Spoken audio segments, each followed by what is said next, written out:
नमस्कार दोस्तों, आज हम जिस विषय के बारे में चर्चा करेंगे उसको लेकर बहुत से लोग परेशान हैं और वह है नाभि का खिसकना यानी धरण पड़ जाना। तो दोस्तों आज हम इस वीडियो में बताएंगे नाभि के खिसकने यानी धरण पड़ जाने के कारण, लक्षण और इसके निवारण यानी इसके उपाय। दोस्तों अगर वीडियो पसंद आए तो लाइक और शेयर ज़रूर करें। यदि आप हमारे चैनल पर पहली बार आए हो तो प्लीज़ सब्सक्राइब करना ना भूलें।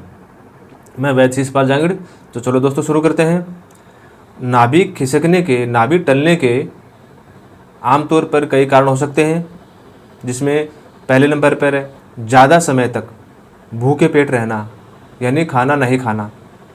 तो लंबे समय तक खाना नहीं खाने से पेट खाली रहेगा तो उसमें पेट में आंतों में गर्मी बढ़ेगी, पेट नरम पड़ेगा, ढीला पड़ेगा, जिसकी वजह से सामान्य रूप से हल्का काम करने, चलने फिरने से भी नसों में खिंचावट आ सकती है और नाभि खिसक सकती है। दूसरा कारण ये हो सकता है जब हम अपनी क्षमता से, अपनी कैपेसिटी से अधिक वज़न उठाते हैं, अधिक बोझा उठाते हैं तो आंतों में खिंचाव पैदा होता है। वो सामान्य से अधिक हो गया तो पूरे पेट पर तनाव आएगा, जिससे नाभि टलने का खतरा बढ़ जाता है। या फिर चलते फिरते समय, दौड़ते खेलते समय ऊंचा नीचा पैर रखने से नसों में झटका लग सकता है, खिंचाव आ सकता है, इससे भी नाभि टलने का खतरा बढ़ जाता है।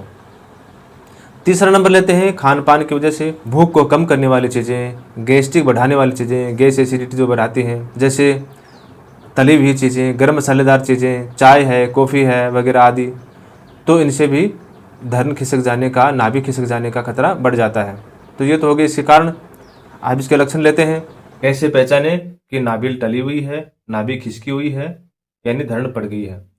तो इसकी शुरुआती लक्षण जो है, इसमें शुरू में क्या होता है, जैसे पेट में कभी तो हल्का और कभी तेज दर्द होना, मरोड़ होना, दस्त लगना या फिर कभी कब्ज हो जाना, पेट फूलने लगता है, आंतों में गुड़गुड़ की आवाज़ आती है, खाने का पाचन अच्छी तरह से नहीं हो पाता है और भूख का बिल्कुल कम हो जाना। कभी कभी ऐसा भी हो सकता है खाना खाने के बाद में तुरंत पाखाना जाना पड़ता है।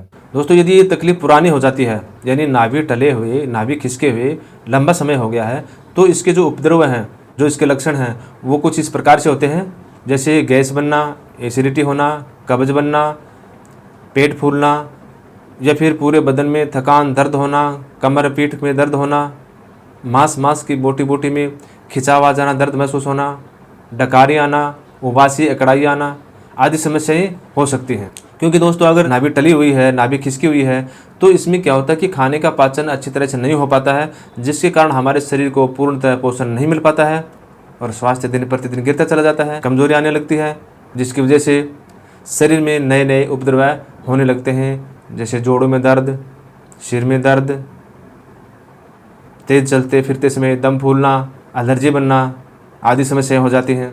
यादाश्त में कमी होना, ब्लड प्रेशर का अनियमित हो जाना, ये आदि समस्याएं हो सकती हैं। तो दोस्तों अब लेते हैं इसके बचने के उपाय। इसको ठीक कैसे किया जाए, बार बार नाभि खिसकने की जो समस्या है, नाभि टलने की जो समस्या है, इससे कैसे बचा जाए, इसको दूर करने के, इससे बचने के उपाय हैं। आपको सर्वप्रथम बता रहा हूँ योग क्रिया, योगासन। ये योगासन बहुत ही सटीक और कारगर है, बार बार समस्या नहीं होगी, नियमित रूप से करना चाहिए आपको। सबसे पहले लेते हैं वज्रासन। नंबर 1 वज्रासन। ये जो योगासन है ये आप कभी भी कर सकते हैं, खाली पेट में, खाने के बाद में, दिन भर में, जब भी आपको टाइम मिले, समय मिले, कभी भी कर सकते हैं। दूसरा आता है सुप्त वज्रासन। इसको आप खाली पेट में ही कर सकते हैं, यानी खाने के 4 घंटे बाद में या फिर सुबह सुबह खाली पेट में कर सकते हैं। तीसरा नंबर है उष्ट्रासन। यह भी आपको खाली पेट में करना चाहिए। और चौथा आता है उत्तानपातासन। यह भी आपको खाली पेट में करना चाहिए, यानी खाने के 4 घंटे बाद में या फिर सुबह खाली पेट में। पांचवा आता है भुजंगासन। इसी को भी सेम इसी विधि से करना चाहिए, खाली पेट में। अब दोस्तों यदि इसके साथ साथ में आपको समस्या गैस्ट्रिक, एसिडिटी, सिरदर्द, कब्ज आदि समस्याएं हैं, बदन टूटना, थकान महसूस होना, कमर दर्द वगैरह होना, तो इसके उपचार के लिए, इसके इलाज के लिए मैं एक आपको घरेलू नुस्खा बता रहा हूँ, उसको अपनाएं। बहुत ही सटीक और कारगर उपाय है। आपकी जो गैस्ट्रिक प्रॉब्लम है, एसिडिटी है, शरीर में जकड़ापन है, कमरे में दर्द वगैरह है, ये सब दूर हो जाएंगे। इसमें आपको क्या लेना है, 1 किलो अजवाइन लेनी है साफ़ सुथरी करके। उस 1 किलो अजवाइन को आप किसी कांच या मिट्टी के बर्तन में पानी डालकर भिगो दीजिए। 1 दिन और 1 रात भीगी रहेगी। फिर इसको निकाल कर कपड़े में छान कर इसको छाया में सुखा दीजिए। सूखने के बाद में इसको कूट पीस कर उसकी गुल्ली निकाल लीजिए, गिरी निकाल लीजिए। अब गिरी को आप दोबारा कूटना है, उसको बारीक करना है। खूब बारीक करने के बाद में इसमें देसी खांड मिलानी है 600 ग्राम के लगभग। फिर उसमें आप गाय का घी मिलाओगे, जितना वो खांड और अजवाइन भीग जाए, लगभग आधी किलो गाय का घी होना चाहिए। फिर इसको मिलाकर किसी कांच या मिट्टी के बर्तन में बंद करके रख दीजिए। इसमें से आपको सुबह शाम अपने बल ताकत के अनुसार, सुबह और रात को दोनों समय 1 या 2 चम्मच खाकर ऊपर से गुनगुना दूध पीजिए। दूध गाय का लीजिए, बेहतर रहेगा। इस विधि को आप आसानी से अपना सकते हैं। बहुत ही कारगर और सटीक उपाय है। दोस्तों, इसी प्रकार की जानकारी प्राप्त करने के लिए हमारे साथ जुड़े रहें। अगले वीडियो फिर मिलते हैं। धन्यवाद।